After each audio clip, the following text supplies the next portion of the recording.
মদ খেয়ে দিনের পর দিন রিঙ্কুকে পেটাত। মঙ্গলবার সকালে মৃত্যু হয়েছে দিলীপ ঘোষের স্ত্রী রিঙ্কু মজুমদারের আগের পক্ষের পুত্র প্রীতম দাশগুপ্তের। সাপুরজি আবাসন থেকে দেহ উদ্ধারের পর ময়নাতদন্ত হয়। জানা যায় অগ্ন্যাশয়ের রক্তক্ষরণের কারণে এই মৃত্যু, কিন্তু ময়নাতদন্তের আগে পর্যন্ত আত্মহত্যার একটি তত্ত্ব খাড়া করা হচ্ছিল বিভিন্ন মহলে। মায়ের নতুন বিয়ের জের কিনা সে প্রশ্ন উঠছিল। বিয়ের পর থেকে দিলীপ ঘোষের সঙ্গে থাকতেন রিঙ্কু, সাপুরজিতে একাই থাকতেন প্রীতম। ফলে মানসিক অবসাদের তত্ত্ব উঠে আসছে।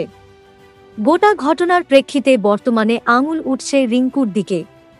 সমাজ মাধ্যম থেকে বিরোধী দল, পরিচিত থেকে অপরিচিতদের অনেকেই রিঙ্কুর বিয়েকে দায়ী করছেন।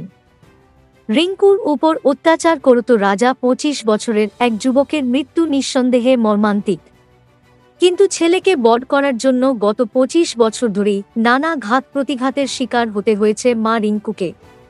শিকার হতে হয়েছে স্বামীর নির্যাতনের। সোশ্যাল মিডিয়ার হাওয়ার বিপরীতে দাঁড়িয়ে রিঙ্কুর পুরনো পাড়া হালি শহরের প্রতিবেশীরা সে কথাই বললেন। কথা প্রসঙ্গে উঠে এল রিঙ্কুর প্রাক্তন স্বামী রাজা দাশগুপ্তের বিবিধ কীর্তির কথাও। পাড়ার এক বাসিন্দার কথায় প্রথম থেকেই রিঙ্কুর উপর অত্যাচার করত রাজা।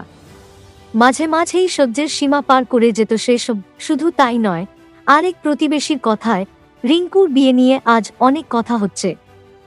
রাজা যে রিঙ্কুকে ছেড়ে আরেকটা বিয়ে করেছিল সে কথা অনেকেই জানেন না। বহু আগেই রিঙ্কু আর প্রীতমকে রীতিমতো পথে বসিয়ে চলে যায় রাজা, আরেকটা বিয়ে করে। সেই পক্ষের একটি মেয়ে রয়েছে, কিন্তু সে বিয়েও টেকেনি। মেয়েকে নিয়ে দ্বিতীয় স্ত্রী আলাদা হয়ে গিয়েছে। মদের নেশা ছিল রাজারও। প্রীতমের মৃত্যুর পর দিলীপ সংবাদ মাধ্যমকে জানিয়েছেন, নেশা করতেন রিঙ্কুর পুত্র, তবে এই নেশারও একটি পারিবারিক ইতিহাস রয়েছে। রিঙ্কুর পুরনো পাড়ার এক বাসিন্দার মুখে শোনা গেল সেই কথা। নাম প্রকাশে অনিচ্ছুক ওই মহিলার কথায়, রাজা প্রায় প্রতিদিন মদ খেত ও বাড়ি ফিরে রিঙ্কুর উপর অত্যাচার করত।